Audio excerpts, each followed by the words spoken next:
सगळ्यांना नमस्कार।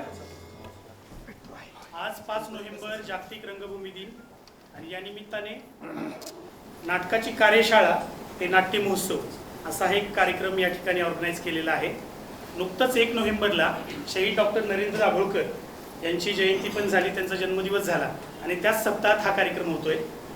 अंधश्रद्धा निर्मूलन समिती बरोबरच एका बाजूला 30 वर्षापूर्वी शहीद नरेंद्र दाभोळकर आणि माननीय शैलाताई दाभोळकर यांनी मिळून मानसिक आरोग्यामध्ये काम करण्यासाठी परिवर्तन नावाची संस्था स्थापन केलेली होती। अंधश्रद्धा आणि मानसिक आरोग्य याचा फार जवळचा संबंध आहे आणि म्हणून अंधश्रद्धेवरती काम करता करता मानसिक आरोग्यावरती पण काम केलं पाहिजे आणि दूरदृष्टी ठेवूनच त्यावेळी काम केलं गेलं आणि संस्था स्थापन केली गेली।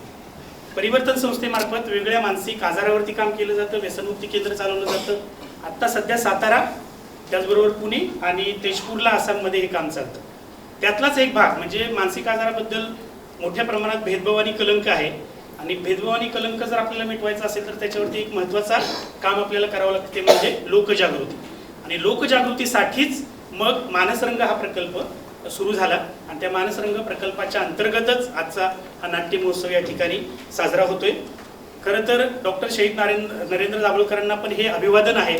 आम्ही नेहमी असं म्हणतो की सनदशील, सर्जनशील आणि कृतिशील अशा प्रकारचं हे अभिवादन आहे आणि म्हणून जागतिक रंगभूमी दिन आणि डॉक्टर नरेंद्र दाभोळकरांचा वाढदिवस हे सगळं एकत्र करून आपण हा सगळा कार्यक्रम करतो आहोत। तुमच्या सगळ्यांचं मनपूर्वक या ठिकाणी आम्ही स्वागत करतो आणि हा कार्यक्रम या ठिकाणी होणार आहे। मी सांगितलं की 2-3 महिन्यापूर्वी आम्ही एक मानसरंग नाट्य कार्यशाळा म्हणजे नाट्य महोत्सवासाठी एक कार्यशाळा घेतली होती आणि या कार्यशाळेचं फलित म्हणून आजची ही 3 नाटकं आहेत, 1-1 तासाची असणार आहेत। पण या कार्यशाळेमध्ये ज्या लोकांनी मार्गदर्शन केलं त्यांच्या मार्फतच हा छोटासा उद्घाटनाचा कार्यक्रम या ठिकाणी होणार आहे।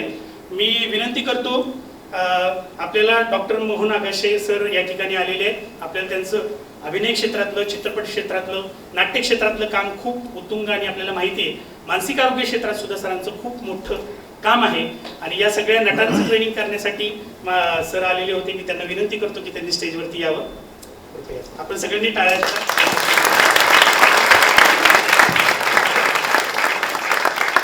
त्यानंतर परिवर्तन संस्थेचे विश्वस्त माननीय डॉक्टर हमीद दाभोळकर यांना पण मी विनंती करतो की त्यांनी पण स्टेजवरती यावं। त्यानंतर डॉक्टरांच्या बरोबरीने 30 वर्षापूर्वी ज्यांनी परिवर्तन संस्थेची स्थापना केली त्या शैलाताई दाभोळकर यांना मी विनंती करतो की त्यांनी पण स्टेजवरती यावं।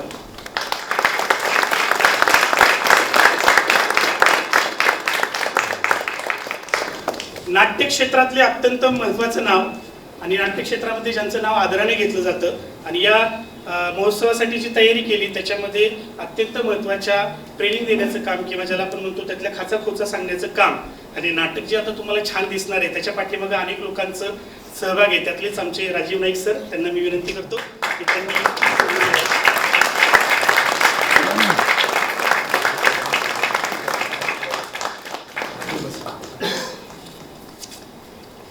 त्याच्यानंतर आपल्याला माहिती आहे मानसिक आरोग्याच्या क्षेत्रामध्ये REBT ही थेरपी फार फेमस आहे। डॉक्टर अल्बर्ट एलिस यांचं नाव आपण सगळ्यांनी ऐकलं असेल। तर त्या REBT वरती काम करणाऱ्या आणि ज्यांचं अल्बर्ट एलिस नावाचं पुस्तक प्रचंड गाजलं, त्याचबरोबर विरंगी मी विमुक्त मी अशा प्रकारचं अत्यंत वेगळ्या प्रकारचं पुस्तक ज्यांनी लिहिलं त्या अंजलीताईंना मी विनंती करतो त्यांनी पण समोर यावं।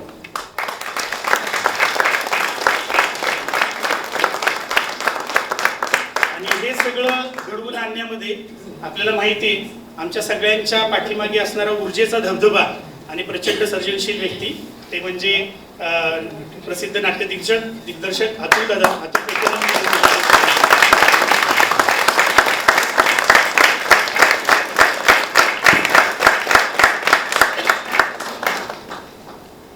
तर या ठिकाणी आपण सुरू करणार आहोत। तुम्हाला सगळ्यांना या ठिकाणी पाहून आम्हाला खूप आनंद होतोय। नाटकाची कार्यशाळा ते नाट्य महोत्सव हा सगळा कार्यक्रम आपल्यासमोर सादर होणार आहे आणि मला असं वाटतं की त्याच्या संदर्भातलं थोडंसं प्रास्ताविक करण्यासाठी आपल्या परिवर्तन संस्थेचे विश्वस्त माननीय डॉक्टर हमीद दाभोळकर यांना मी विनंती करतो त्यांनी थोडंसं आपलं मनोगत व्यक्त करावं आणि नंतर कार्यक्रमाला सुरुवात। नमस्कार सगळ्यांना। तुमच्यातलं कुणीही भाषण ऐकायला आलेलं नाही याची मला कल्पना आहे, त्यामुळे लवकरात लवकर आपल्याला हे नाट्यप्रयोग सुरू करायचे. तुम्ही सगळेजण इथं आलात, तुमच्या सगळ्यांचं खूप मनापासून स्वागत. आणि ही जी सगळी नाटकं आहेत, तिन्ही नाटकं ही मानसिक आरोग्य या एका मध्यवर्ती थीमला धरून केलेली आहेत. आमच्या 3 मित्रांनी, क्षितिज दाते, अभिजित झुंजारराव आणि सचिन शिंदे या तिघांनी आणि त्यांच्या गटांनी खूप मेहनत घेऊन गेल्या 2 वर्षात, 2 महिन्यामध्ये, वर्षात नाही, 2 वर्ष साधारण लागत असतील कदाचित अशा स्वरूपाचं नाटक बसवायला. पण कार्यशाळा होऊन आमचे केवळ 2 महिने झाले. म्हणजे नवीन नाटक लिहून ते बसवून ते प्रयोगापर्यंत आणणं हे 2 महिन्यामध्ये त्यांनी केलेले. आणि इथून पुढे महाराष्ट्राच्या वेगवेगळ्या भागांमध्ये ही नाटकं जावीत आणि त्या निमित्ताने समाजामध्ये मानसिक आरोग्याची चर्चा व्हावी, प्रबोधन व्हावं, यासाठी हा सगळा घाट घातलेला आहे. आणि राजीव नाईक सर, आगाशे सर, अंजलीताई, तुम्ही सगळेजण आलायत, तर तुमच्या सगळ्यांचं परत मनापासून स्वागत आणि तुम्हाला हे आवडेल अशी आशा आहे. धन्यवाद.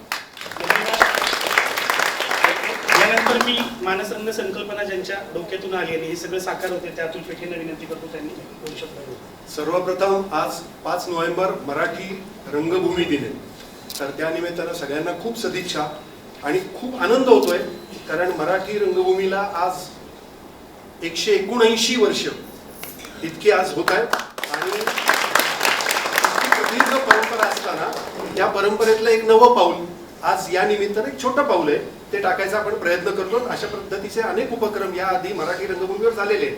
पण मानसिक आरोग्य, थिएटर ॲज अ थेरपी असं वापरून डॉक्टर आगाशे सर आणि यांची बोट धरून आम्ही हा प्रवास सुरू केलेला आहे. गेल्या 5 वर्षापूर्वी मानस रंग ही संकल्पना डॉक्टर हमीद दाभोलकरांबरोबर सुरू झाली गप्पांमध्ये. तेव्हा आमचं रिंगण नाट्य चालू होतं आणि कल्पना निर्माण अशी झाली की नाटक, चित्रपट, संगीत, साहित्य अशा ज्या कला आहेत या कलांमधनं आपल्याला स्वतःचा आत्मविश्वास वाढतो, एकमेकांशी संवादाची माध्यम आहेत.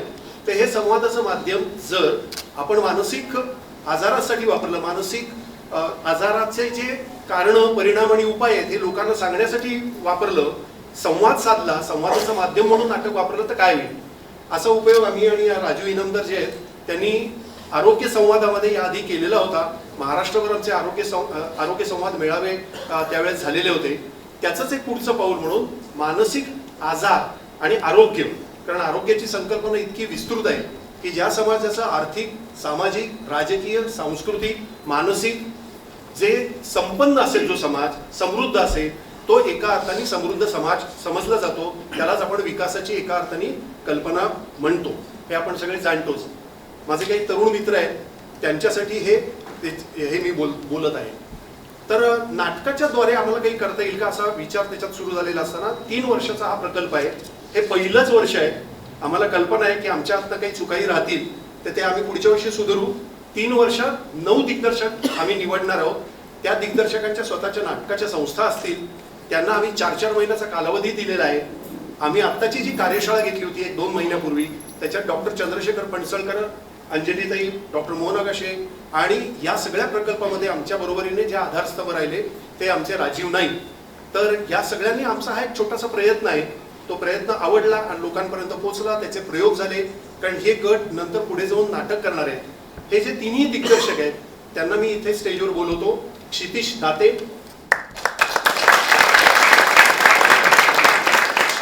त्यांची ओळख करून देण्याची गरज नाही कारण अनेक नाटकात त्यांनी उत्तम कामं केलेली आहेत. चित्रपटात आता तो काम करतोय. सचिन शिंदे आमचे नाशिकचे मित्र,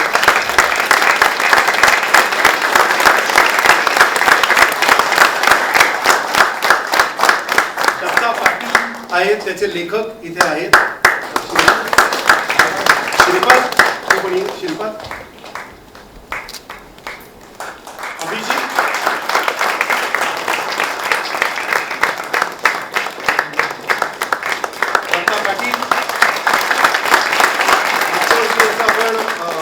हांडावर चांदण्या या नावाचं नाटक बघितलं, जे राष्ट्रीय पातळीवर गाजलं आणि जे आज महाविद्यालयाच्या अभ्यासक्रमात ते पुस्तक लागू केलेलं आहे.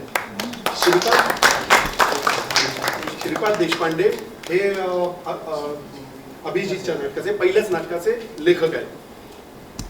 हे त्या 3 दिग्दर्शकांना आम्ही निवडलेलं होतं आणि त्यांनी ही नाटकं सादर केलेली आहेत. इथे मी स्पष्ट एक करू इच्छितो की आमचं चिमुकलं मार्गदर्शन होतं, कारण मानसिक आरोग्य हा विषय होता, परंतु ही नाटकं सगळी त्यांचीच आहे. त्यामुळे हे सगळं श्रेय त्यांचं आहे.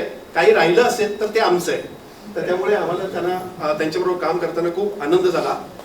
आज मराठी रंगभूमी दिन असल्यामुळे इतकी लोक इथे आहेत आणि त्यांची नावं जर मी घेतली म्हणजे ज्येष्ठ मित्र आमचे समर नखाते आहेत, अजित दळवी आहेत लेखक, आशुतोष पोद्दार आहेत, त्यांचेही मी इथे अनिता दाते आहे, ते तर नाटकात कामच करणारे प्राजक्त देशमुख आहेत, तर आणि ओंकार गोवर्धन आहेत. या सगळ्यांना फार बरं वाटतंय की आपण सगळे एकत्र येणं आणि आत्ताच्या काळामध्ये एकत्र येऊन असं काही नाटक बघणं, आणि अर्थातच तुमच्यात बसलेले अनेक मान्यवर आहेतच.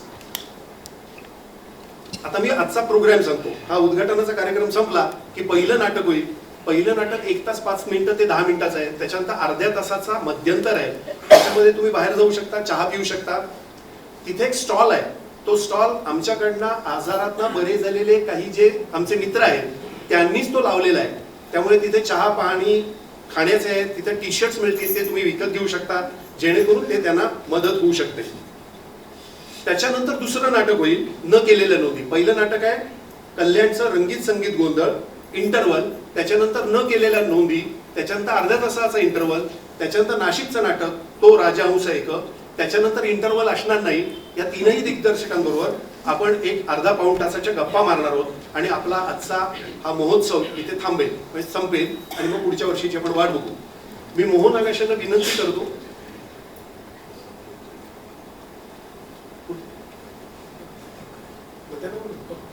ओंकार गोखले, सॉरी ओंकार ये.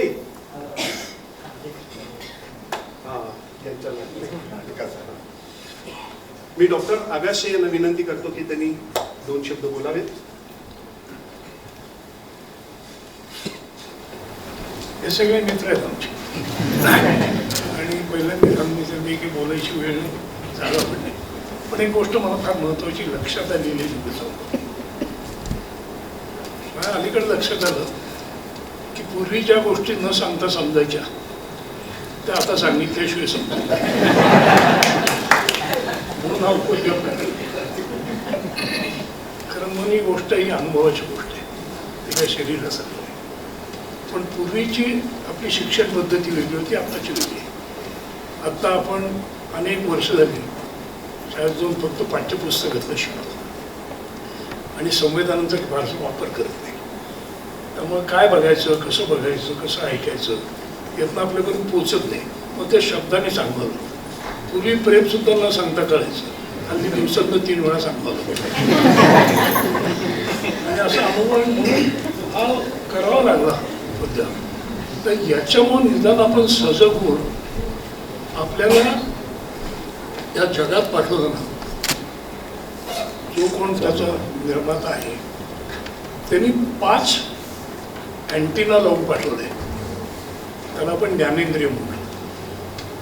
आणि ही सगळी तुम्हाला माहिती आहे, मी काय सांगत नाही. त्याच्या मार्फत आपल्याला जग कळत जातं आणि ते जगाचं माहिती डेटा कलेक्शन होता होता ती बुद्धी नावाची गोष्ट ही CPU म्हणून दाखल होते आणि मग ते प्रोसेसिंग युनिट आहे माहितीचं. आता प्रत्येकाचं प्रोसेसिंग वेगळं असल्यामुळे त्यात गंमत आहे आणि ही गंमत समजावी म्हणून नाटक करावं असं माझं मत आहे. म्हणजे तुम्हाला आता काहीतरी एक आपण जागरूकता येईल. नुसते शब्द ऐकायचे नाही, शब्दाबरोबर ते कसे म्हटले जातात ते महत्त्वाचं आहे. शहाणा आहेस तू, खूप शहाणा आहे. किती फरक एखाद्या अर्थात होऊ शकतो. अशा छोट्या छोट्या गोष्टी आहेत त्या ह्या आमच्या मित्रांनी केलेल्या आहेत. आणि खरं ते फॉर्मल एज्युकेशन मला काही विषय जमत नव्हतं म्हणून मी नाटक करायला लागलो आणि त्यातनं मी खूप शिकलो. म्हणून हे करतो. तुम्हाला पण याचा फायदा होईल अशी आशा करतो, अपेक्षा करतो. ओंकार गोखले जे आलेले हा न केलेल्या नोंदीचा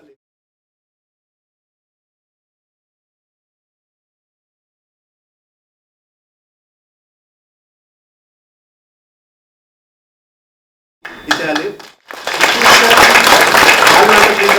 गावात चळवळ ते चालवतात आणि ज्यांची ही जागा आहे द बॉक्स त्या प्रदीप वैद्य आहे. प्रदीप इथे, प्रदीप वैद्यांचे मनपूर्वक आभार. 3री घंटा देऊन डॉक्टर आगाशांच्या हस्ते 3री घंटा होईल आणि महोत्सवाचं उद्घाटन होईल.